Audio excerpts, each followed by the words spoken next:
fabulous conference together. I've learned a lot so far today, and I'm really grateful to be here. I'm not a geographer,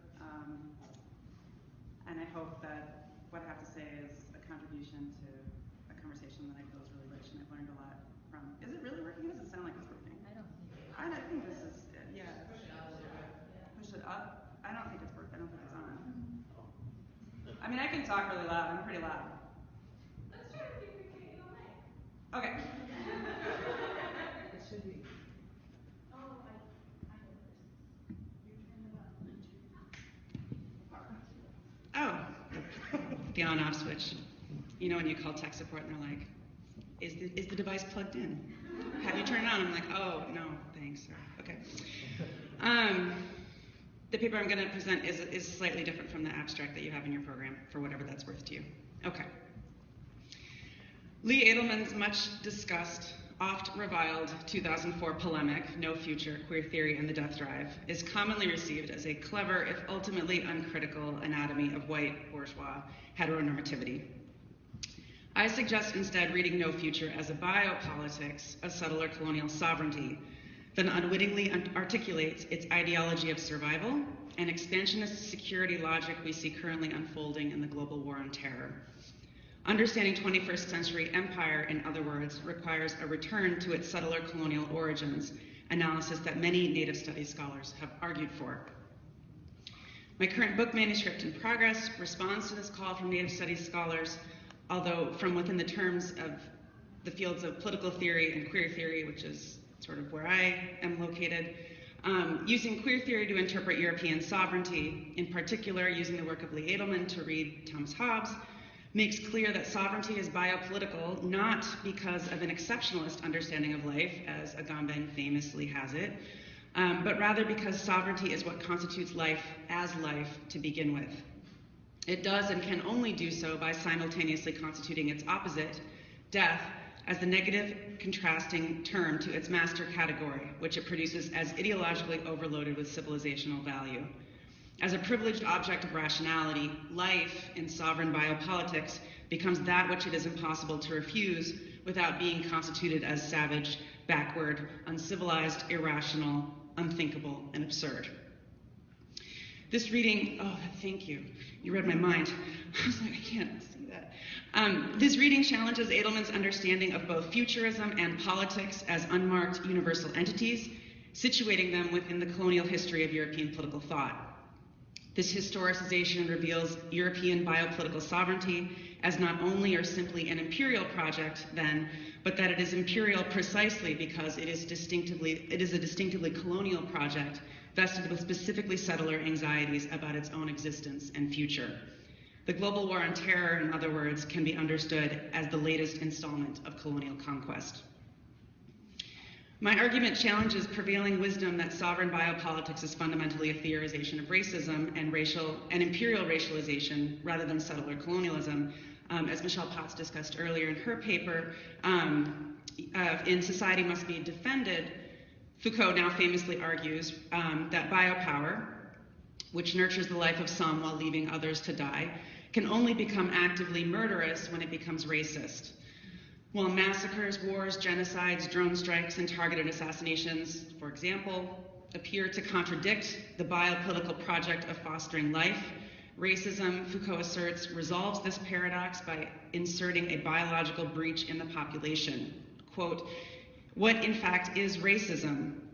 It is primarily a way of introducing a break into the domain of life that is under power's control, the break between what must live and what must die, unquote. Foucault argues that state racism establishes social relationships premised not on the distinction between friends and enemies, but rather on biological determinations that render killing acceptable because it is elimination of a biological threat. However, following Mark Rifkin's insight that a Foucauldian understanding of racism and biopolitics obscures and potentially naturalizes the settler state, as well as a host of scholars who have correctly pointed out Foucault's oversight of the history of European colonization in his excavations of modern power, I want to resituate biopolitics more fully within this history in a way that does not occlude the fact of settlement. While Foucault suggests that the biological breach between what must live and what must die is the biopolitical operation of a specifically state racism, I want to suggest instead that this biopolitical operation is the specifically subtler colonial function of sovereignty. In other words, the assertion of a, quote, biological caesura is not the operation of racism, but that of sovereignty. This challenges Foucault's claim that biopolitics more or less surpasses older sovereign configurations of power. Moreover, it attends to the suggestions of many Native studies scholars that closer attention be paid to the differences between racism and settler colonization. This reading also better explains the specifically necropolitical function of biopolitics. As close reading of Hobbes will show, sovereignty can institute the category and value of life only in and through the simultaneous positing of the deathly threat to that life, which must be ceaselessly warded off, repudiated, and ultimately destroyed. In other words, necropolitics is not somehow at odds with the biopolitical order such that it requires racism to explain it, as Foucault argues. Rather, necropolitics is the very operation of biopolitics, which, through the vehicle of settler sovereignty, establishes life, the value of life, and those whose lives are valuable, simultaneously and effectively through its demarcation of death, the nihilism and meaninglessness of death, and those whose lives amount to a deathly threat to all meaning and value. In short, sovereign biopolitics is always already a necropolitics. The two are flip sides of the same coin. Okay, so that's the introduction. So what I'm going to do is give you just a sort of broad overview of the argument. This is a chapter from a book that I'm working on. This is going to have two parts. The first part is going to be the reading of Hobbes through Lee Edelman, and the second part is going to explain how I get from old theory books to a contemporary analysis of the war on terror and imperialism. I understand that maybe we weren't all trained in Hobbes in graduate school like I was. You've heard about him though. No, actually Hobbes is really great. But you've heard about him. He's the one. You've heard of The State of Nature probably, and you've heard of The Solitary, Poor, Nasty, Brutish, and Short. It's that guy. So that's what. But I'm not going to subject you to a tortured close reading of Hobbes. I'm just going to. I've got Hobbes in 6 points, and then I'll turn back to settler colonialism and the war on terror. Okay. All right. So part 1, Hobbes and Lee Edelman in 6 points. Okay. So the first point is that in The State of Nature, which Hobbes defines as a place without security. Are we familiar with this sort of Enlightenment trope of like imagining politics without it, imagining human life without a state, and oh goodness, what would happen? And this is why we need a state. That is a big trope, and Hobbes basically says that if there were no state, human beings would all murder each other. Okay, and that place where there's no government, he calls the state of nature. Okay, so in the state of nature, which Hobbes defines as a place where there's no security, there is, in Edelman's terms, no future. This is true not only because we are solely responsible for our own survival, an endeavor we cannot possibly succeed at on our own, but it is also because, given this radical insecurity, we are incapable of imagining any other moment or time than now. Hobbes himself acknowledges there is no, quote, accounting of time, unquote, in the state of nature, which of course makes sense. In a condition of perpetual war, the future is unimaginable because so tenuous. As well, the past becomes effectively irrelevant. Hence, the institution of sovereignty in Hobbes's version secures our physical preservation, and I'm arguing that it does so by bringing temporality itself into existence and producing a future. Okay, so that's the first point. The second point is that in this act, the sovereign establishes the very meaning and content of life itself. For understood temporally, there's a way in which there's no distinction between life and death in the state of nature, insofar as there's no way to tell present from future. The state of nature's enduring present entails that life there is a kind of limbo-like existence, a suspension of living or perpetual near-death experience wherein we can never be certain of anything. This may be why it is so important to Hobbes to establish the Commonwealth in the first place, not simply to preserve life, as he explicitly suggests, but actually, more primarily, to definitively demarcate life as life and differentiate it from death. I mean, there's a normative enterprise going on here, right? Indeed, although the sovereign is the beacon of peace, war and death are just as much a byproduct of the institution of sovereignty as life and peace are. Sovereignty, so what I take from this is that sovereignty, in short, is the definitive biopolitical regime, insofar as it constitutes and determines life as such, distinguishing it from what only becomes subsequently recognizable as death. The third point is that sovereignty institutes this life-death distinction via a moralized logic that relegates life to the domain of civilization and value, and death to the domain of savagery and nihilism.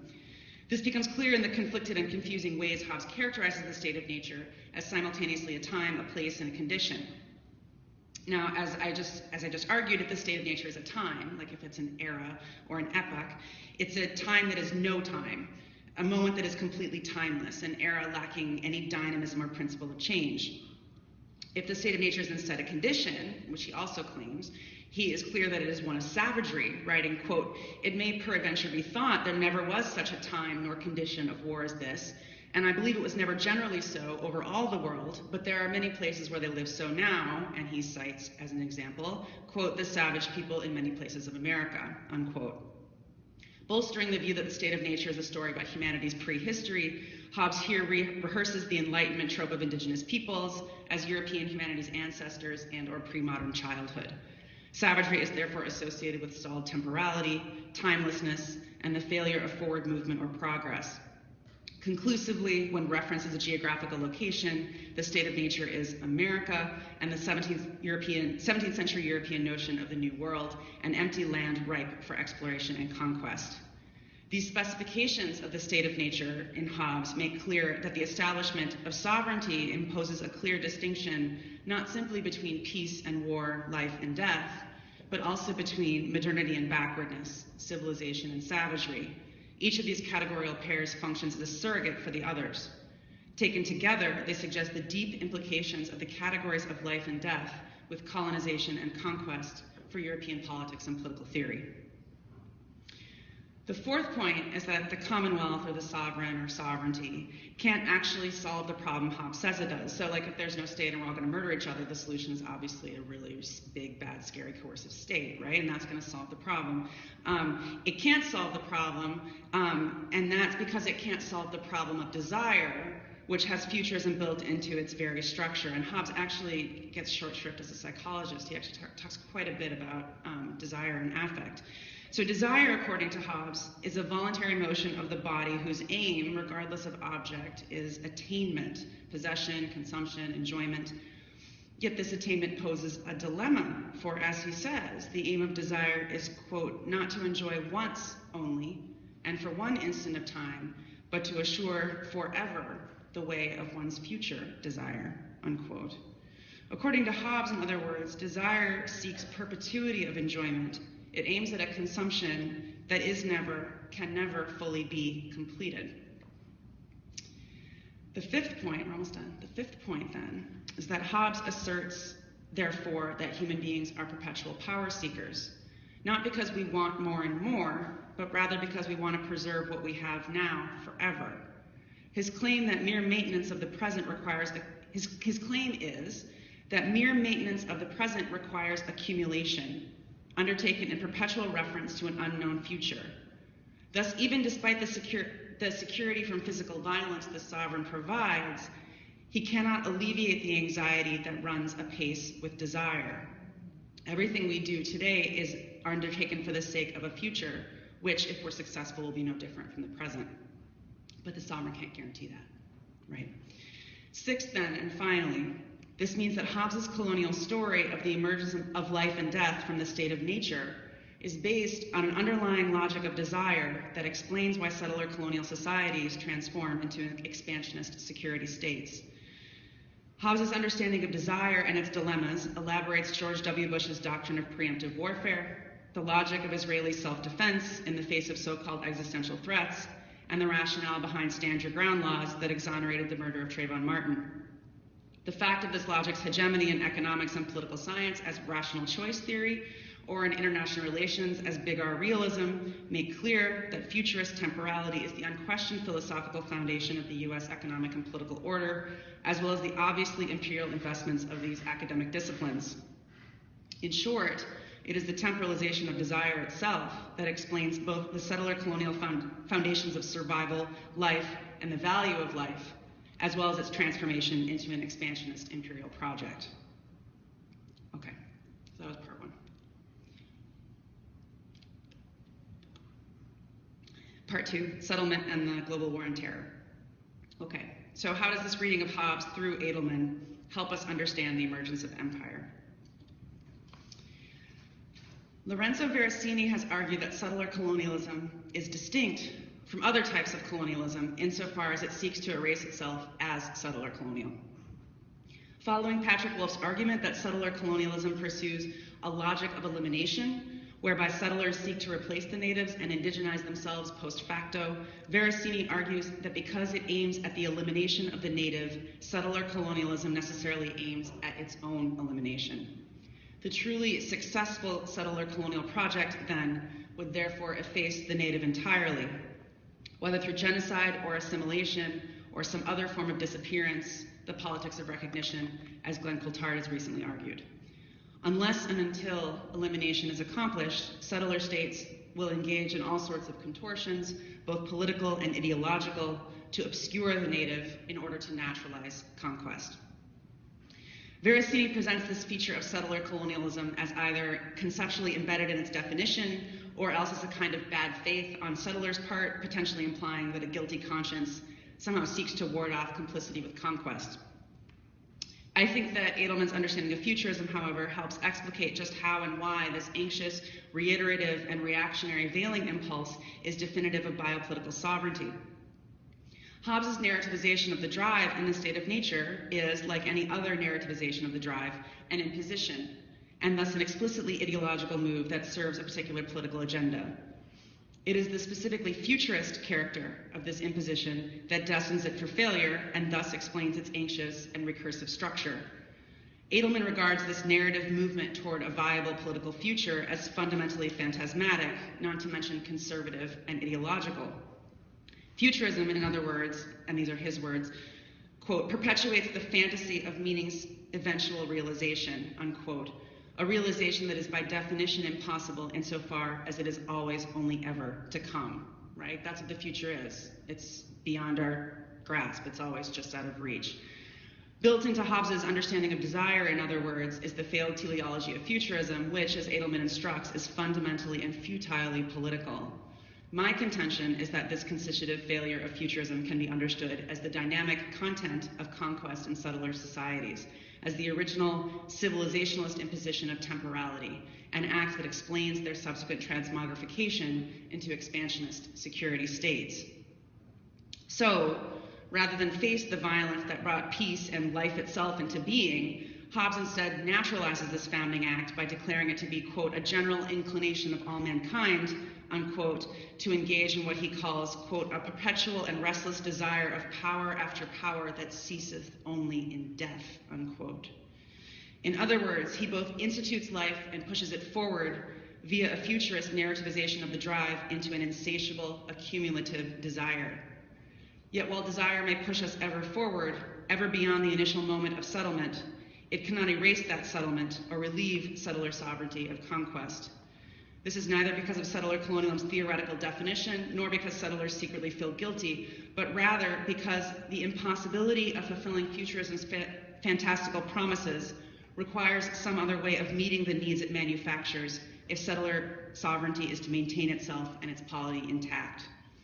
Settler societies resort to any number of destructive forms of managing futurism's failings, from transfer and removal to outright extermination through war, massacre, starvation, and disease.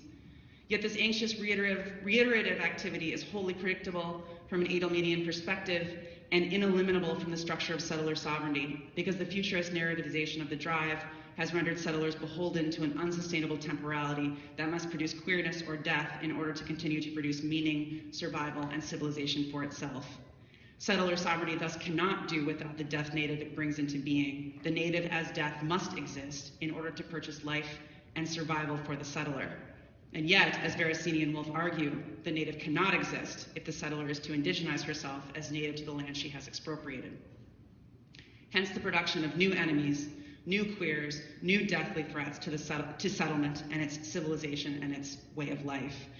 The settler colonial foundation of biopolitical sovereignty gives way to an expansionist, imperial security state that finds new enemies abroad, new obstacles to its endless expansion, thereby solving, albeit only ever partially and temporarily, the problem of futurist failure that constituted settlement to begin with.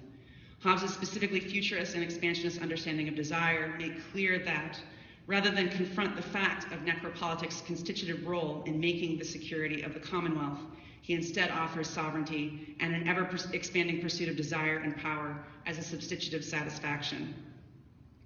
21st century empire thus becomes legible as the latest episode of the ongoing structure of colonial settlement. The pleasures of empire and its endless expansion relieve the impossible burden imposed upon the settler by the production of the native as death. They are the salve for settlement and conquest in their promise of happiness and security and the preservation of a civilized way of life. Thanks.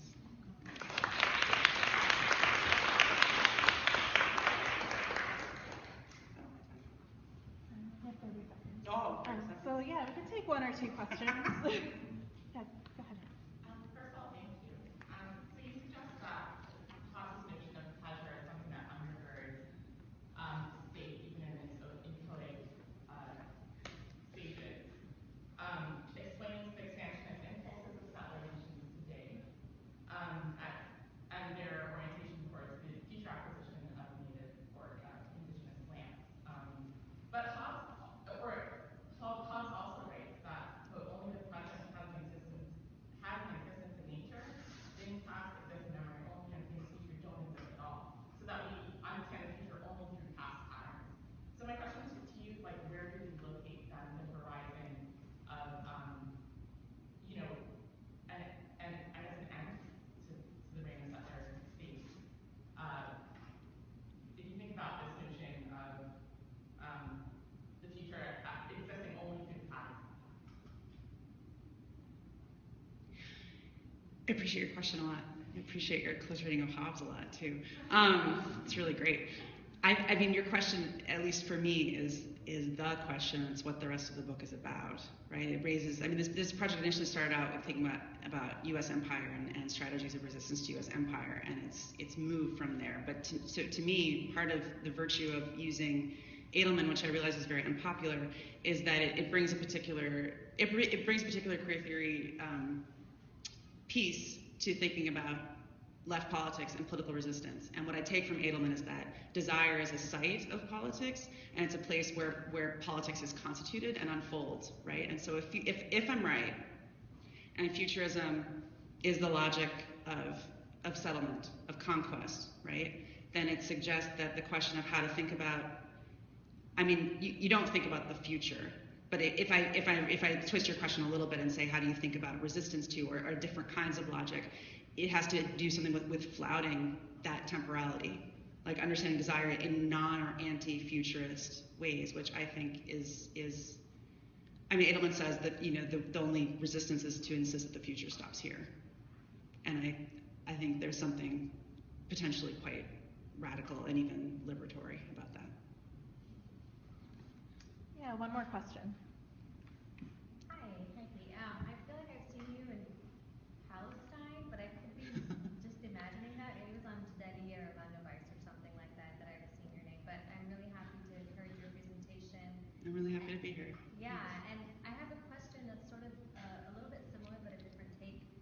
How do we think through the sort of futurist orientation of settler colonialism in particular contexts, while in, for example, the case of Israel-Palestine, it's a very past-oriented, once we were here and we need to reproduce the past, right? And there's sort of a past-centric narrative of settler colonialism. How do we kind of bring these tropes together, perhaps? Or if there's another sort of way of linking the two. Does my question make sense? It does, although, it does. It does. I'm trying to figure out what I only have a gut reaction, I don't have an answer, so I was trying to, because I don't necessarily think there's anything different going on in Israel-Palestine insofar as it's also a settler society. I mean, the last chapter of the book is actually about terrorism, and terrorism as the new figure of the native in war and terror discourse. And it emerges through a very conscious and specific set of political negotiations that are publicly available and easily traceable of U.S.-Israel collaboration to to locate and name anti-colonial violence as evil, as unthinkable. So I guess what I would say is, I don't have a good answer to your question. What I would say is that the focus of the book, I think, is probably on the U.S. conquest of North America, and the ways in which Israel gets marshaled as and an adjunct to that form of conquest. Makes sense. Thank you. Oh, good. Great.